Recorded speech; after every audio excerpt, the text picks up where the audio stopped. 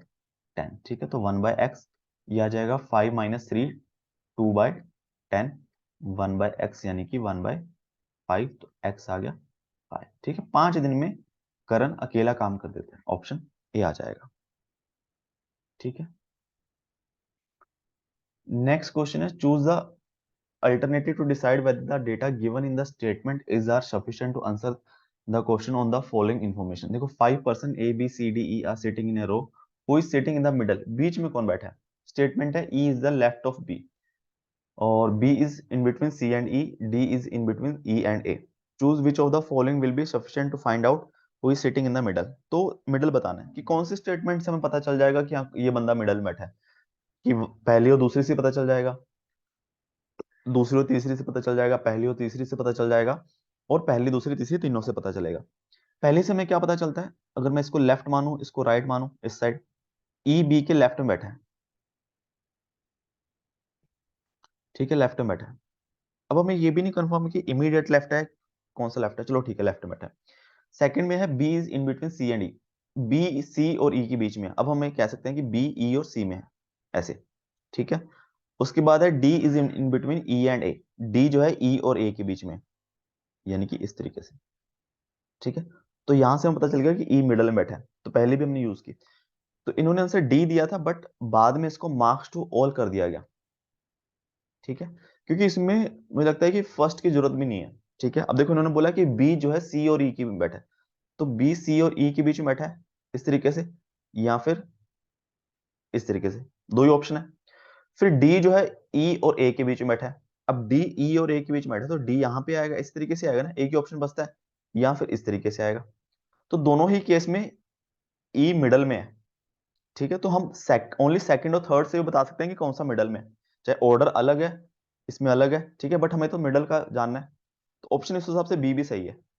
तो मुझे लगता है इसी उसकी वजह से इन्होंने मार्क्स टोल दे दिया, सबको मार्क्स टोल दे दिया, पहले इन्होंने ऑप्शन डी दिया था। ठीक है, नेक्स्ट क्वेश्चन 35 to 37। ठीक है, ये इनइक्वालिटीज क्वेश्चन है।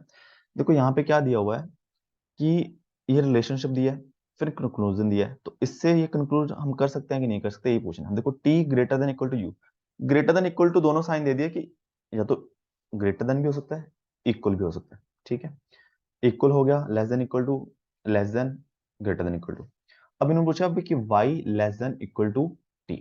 ठीक है, y और t में रिलेशन निकालना, बट ये दोनों अलग अलग है। अब बीच में हमें कॉमन ढूंढना पड़ेगा ना, v।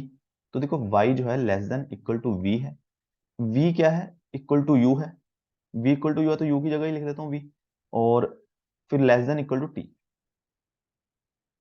ठीक है, तो हम कह सकते हैं कि हाँ y भी t के लेस देन या फिर इक्वल हो सकता है। ठीक है, तो कंक्लूजन वन सही है। ठीक है, दूसरा है u greater than equal to x, तो u यहाँ पे है, x यहाँ पे है। अब w x से कम है। ठीक है, v इसके लेस देन या इक्वल टू है, u इसके इक्वल है, तो ग्रेटर देन का कुछ बन ही नहीं रहा। ठीक है, ऑप्शन ए आ जाएगा, only conclusion one follow. Next question कि t ग्रेटर देन s, देखो t greater than s, t और r के बीच में रिलेशन है, t greater than equal to r, r greater than s है, तो हाँ सही है, ग्रेटर देन ही होगा। ठीक है, अब देखो यहाँ पे अगर इक्वल भी हो जाता ना, तब हम नहीं कह सकते थे। ठीक है, कि हमेशा, क्योंकि हो सकता है कि इक्वल, दोनों इक्वल इक्वल हो जाते हैं कि T equal to R equal to R equal to S. ठीक है, तो उस केस में ध्यान रखना। फिर u less than R, u less than R, u और लेस देन आर, तो u और s के बीच में रिलेशन है, u जो है less than equal to s है। ठीक है, s जो है लेस देन r है। ठीक है, तो यहां से भी आ गया u लेस देन r, ये सही है, तो बोथ आ जाएगा, ऑप्शन डी आ जाएगा। ठीक है, ऑप्शन डी, यस।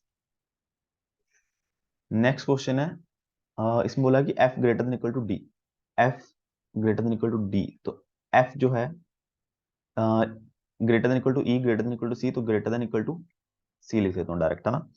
और फिर सी जो है greater than equal to D, तो यस एफ ओ भी कह सकते हैं कि greater than equal to D आ गया। फिर A greater than E, A greater than E, E C common निकालना पड़ेगा ना, ए जो है less than equal to B less than C, तो ए लेस देन सी आ जाएगा, C less than equal to E. ठीक है, तो ए लेस देन ई आएगा, not greater than, option A. ठीक है, नेक्स्ट, ये लास्ट मतलब क्वेश्चन है 38 to 42, बहुत ही लंबा चौड़ा क्वेश्चन है। कभी भी कोई भी सवाल बहुत ऐसा देख के एग्जाम में आ जाए, डरना नहीं है। ठीक है, अगर आपको लग रहा है कि यार ये तो मेरे से बनेगा नहीं, चुपचाप स्किप करो, दिमाग बंद कर लो कि हाँ ठीक है, नहीं बनना नहीं बनना, आगे पूरा पेपर पड़ा है अभी। ठीक है, और कई बार देख के लगता भी है कि हाँ अरे बनने वाला है ना, हम क्योंकि हमें कंसेप्ट आता है, बट हमें पता है कि टाइम लग जाएगा। ठीक है, तो उस केस में लालच मत करो कि यार कि मैं इसमें एफर्ट लगा के जल्दी मतलब अगर लग रहा है कि हाँ कम टाइम में हो जाएगा, तो उसको लेके बैठो। अगर लग रहा है कि नहीं यार इसमें तो टाइम लगने वाला ही है बट हो जाएगा, तो उसको थोड़ा टिक मार के स्किप कर दो, एंड में देख लो। ठीक है, ऐसा ना हो कि क्वेश्चन बनने वाला हो बट लेंथी हो तो हम टाइम वेस्ट कर दे उसमें। तो ये चीज वहां पे डिसाइड करनी है, और डरना नहीं है। ठीक है, क्योंकि जो चीज आपके लिए है, अगर आपके लिए लेंथी है, वो सबके लिए लेंथी होगा, ये मान के चलो। एक्चुअल में लेंथी है, देखो पढ़ने में ही इतना टाइम लग जाएगा, फिर करने में बहुत टाइम लगेगा। ठीक है, बट ये है कि प्रैक्टिस करते हुए तो करेंगे। देखो पढ़ते हैं फिर अब, कि there are 12 person named OPQRSTUVWXYZ who live in a multi-story apartment. Apartment has 3 floors and each floor had 4 rooms. These are 12 person who live in the set of 12 rooms can be represented by matrix of 3 rows and 4 columns. ठीक है, तो कोई apartment है, वो दिखा दिया, हम यहाँ पे देख लेते हैं अभी। ठीक है, अब देखो अपार्टमेंट बनाते हैं, एक फ्लोर पे 4 बिल्डिंग है ना, क्या बोला हुआ है, 3 फ्लोर है, हर फ्लोर पे 4 रूम है।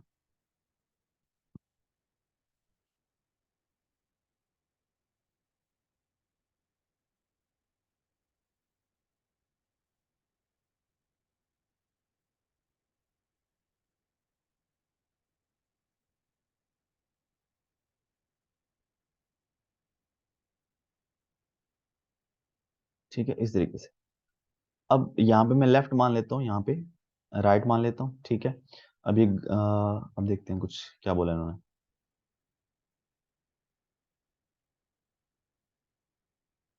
इन्होंने क्या बोला है कि Q lives immediately left below diagonally. Left below diagonally का क्या मतलब है, a person who lives immediately left below diagonally. अब देखो लेफ्ट, लेफ्ट अगर कोई बंदा यहाँ पे है, इसका लेफ्ट यहाँ पे हो गया, इसके मतलब एक मिनट थोड़ा और अच्छे से एक्सप्लेन करते हैं, ये समझो ए। ठीक है, लेफ्ट यहाँ पे, राइट यहाँ पे। ठीक है, बी ए के लेफ्ट में है, मतलब बी यहाँ पे है, बी ए के राइट में है, बी यहाँ पे है, बी ए के ऊपर है, बी यहाँ पे है, बी ए के नीचे है, बी यहाँ पे है। ठीक है, बी ए के लेफ्ट बिलो डायगनल, लेफ्ट में है, डायगनली बिलो, लेफ्ट और बिलो। ठीक है, लेफ्ट और बिलो आ गया डायगनली, तो बी मतलब यहाँ पे हो गया। ठीक है, लेफ्ट में भी है, बिलो डायगनली आ गया, लेफ्ट अबव डायगनली मतलब यहाँ पे है ना, राइट अबव डायगनली यहाँ पे आ गया है ना, राइट बिलो डायगनली यहाँ पे आ गया। ठीक है, ये चीज आपको समझ आ गई, फिर आगे थोड़ा सा काम हमारा आसान हो जाएगा।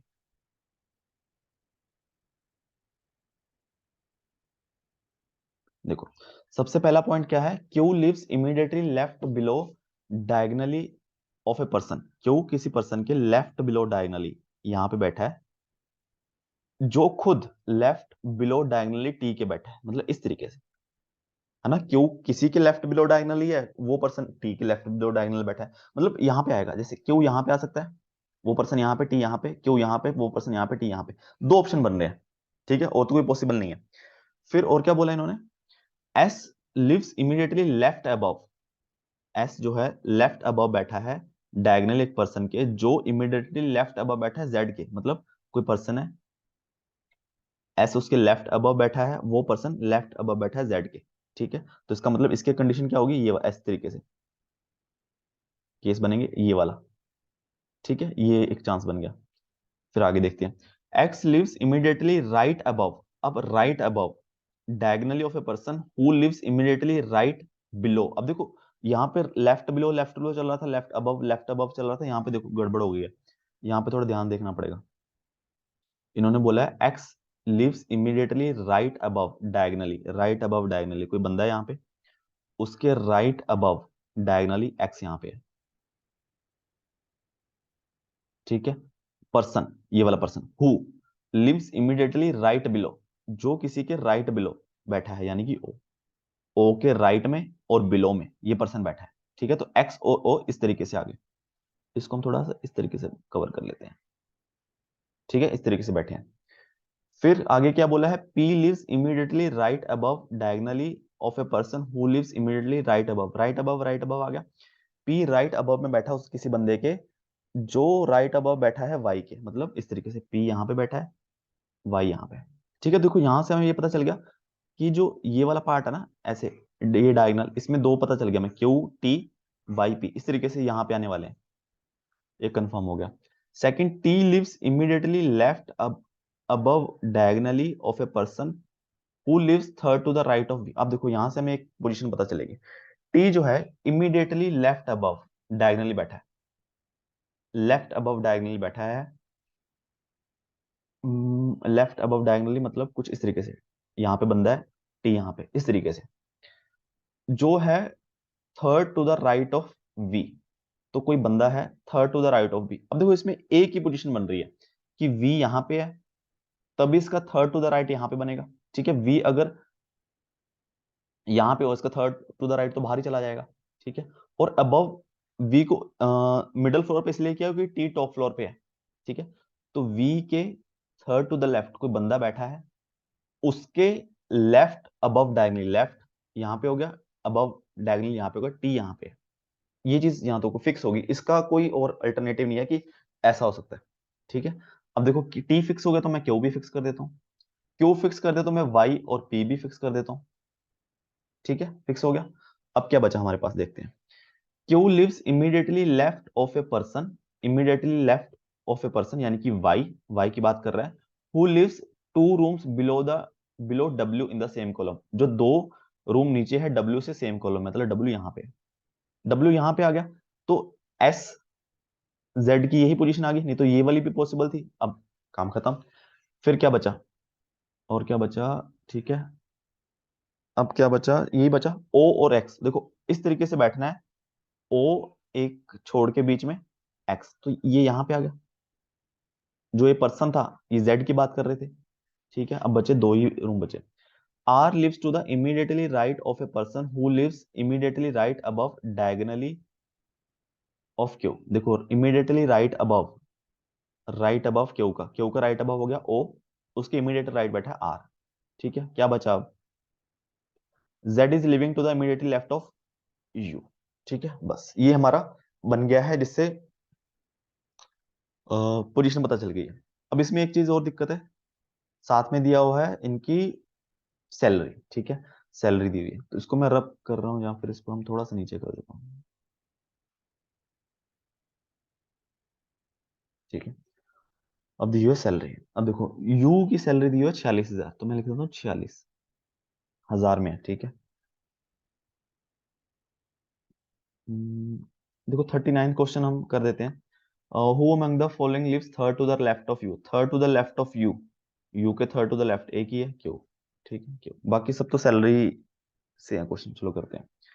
अब इसमें क्या बोला हुआ है इन्होंने, देखो 3 पॉइंट देखोगे, the person who lives on the one of the floor receive salary in the same order left to right 50,000, 48, 47, 46। अब देखो यहाँ पे ना इन्होंने एक चीज इन्फॉर्मेशन क्या नहीं दी हुई, इन्होंने सैलरी का कुछ रिलेशन नहीं दिया हुआ, ओनली यू का सैलरी दिया हुआ है, ठीक है। बाकी हमें इसलिए कंफ्यूजन आएगा, क्योंकि यहाँ पे 46,000 है यू का, ये तो हमें पता चल गया कि ये ग्राउंड फ्लोर की बात कर रहा है, तो यहाँ पे क्यू की 50, 48, 47, ये तो हमें कंफर्म हो गया ग्राउंड फ्लोर वालों की, ठीक है। बट ये जो दो फ्लोर की दी हुई ना, ये मिक्स दे दी इन्होंने, मतलब कुछ स्पेसिफाई नहीं किया कि यार ये किसके लिए बात कर रहे हैं, कि टॉप फ्लोर के लिए बात कर रहे हैं कि मिडिल फ्लोर के लिए बात कर रहे हैं, ठीक है। उसका अंदाजा जो आएगा वो क्वेश्चन से आएगा, डेटा से नहीं आ रहा, जितना अभी तक पढ़ा है मैंने, ठीक है। किसी को अगर क्वेश्चन देख के लग रहा हो तो नीचे कमेंट कर सकता है कि यानी यहां से पता चल रहा है कि किस फ्लोर के बारे में बात की है। देखो what is the salary received by a person who lives second to the right of T, second to the right of S, sorry, तो टी है, टी की सैलरी पूछी है, ठीक है। अब देखो दो ऑप्शन बनते हैं कि मैं टॉप की सैलरी इसके अकॉर्डिंग लूं या इसके अकॉर्डिंग लूं, दोनों के अकॉर्डिंग ले लेता हूं, तो उसके हिसाब से हम ऑप्शन देखेंगे। देखो राइट टू लेफ्ट बोला है 45, राइट टू लेफ्ट बोला है, राइट टू लेफ्ट बोला 45, 40, 38, ठीक है, 35 और 35 और 40, ठीक है। इस हिसाब से टी की सैलरी बनी है 38। तो क्या ऑप्शन में है? यस, ऑप्शन में है डी, ठीक है। बट अगर मैं कंसीडर करता हूं कि नहीं भाई ये दी है टॉप वालों की सैलरी, तब आप देखोगे कि कोई ऑप्शन मैच नहीं करेगा, ठीक है। देखो यहाँ पे बोला है कि सैलरी जो है लेफ्ट टू राइट, यानी कि 37, इसकी 37, इसकी 42, इसकी 36 और इसकी 43, ठीक है। तो यहाँ पे टी की सैलरी 36 आनी चाहिए, तो वो ऑप्शन में नहीं है, ठीक है। तो वो चीज ये पहले क्वेश्चन से क्लैरिफाई हो रही है, ठीक है, जो कि गलत है मेरे हिसाब से, अगर ऐसा हो रहा है तो। क्योंकि क्वेश्चंस में होना चाहिए ऐसा, क्योंकि अगर जब तक नहीं बनेगा दिक्कत हो जाएगी। चलो फिर हम देख लेते हैं कि 45 इसकी है, 38 इसकी है, 35 इसकी है और 40 इसकी है। तो बाकी ये मिडिल फ्लोर के लिए होगा, ये लेफ्ट टू राइट है, यानी कि 37 इसकी है, फिर क्या है 37, 42, 36, 42, 36, 42, 36, 43, इस तरीके से। अब तो हो ही जाएंगे, कोई दिक्कत नहीं आएगी। What is the salary, sum of salary of Y and P, Y और पी की सैलरी का सम चेक कर लो। 48 और 45, 93,000, ठीक है, कोई दिक्कत नहीं है। आगे, what is the sum of the salaries received by the person living on the top of the apartment, top की सम पूछा है, तो सम कर दो, ठीक है। 40 प्लस 35 कितना आ जाएगा? 75 प्लस 38, 75, 105, 113 और 45, 113, 153, 158 आएगा क्या? यस, ठीक है, ऑप्शन ए है। यस, ठीक है। और नेक्स्ट क्वेश्चन क्या है? What is the average aggregate, aggregate अच्छा, salary of people living at the right end of the apartment, right end apartment पे जो रह रहे हैं, राइट एंड पे ये रह रहा है 45, 43, 46, तो ये आ जाएगा 45 इंटू 3, 135 होता है, दो कम करेंगे 133 प्लस एक 1 ऐड करेंगे तो 134, ऑप्शन बी, ठीक है। तो बस यही सवाल मुझे लग रहा है इस पूरा जो पेपर था नॉन टेक में, यही सवाल थोड़ा टेढ़ा था, बाकी इतना कोई खास मुश्किल थे नहीं, ठीक है। ये भी टाइम टेकिंग था, और उसमें एक प्रॉब्लम ये सैलरी वाली थी, ठीक है। तो फिर भी कुछ डाउट हो किसी को इस वीडियो में, किसी भी क्वेश्चन में, नीचे कमेंट कर सकता है। वीडियो को लाइक कर देना एंड चैनल को सब्सक्राइब कर देना। Thank you so much.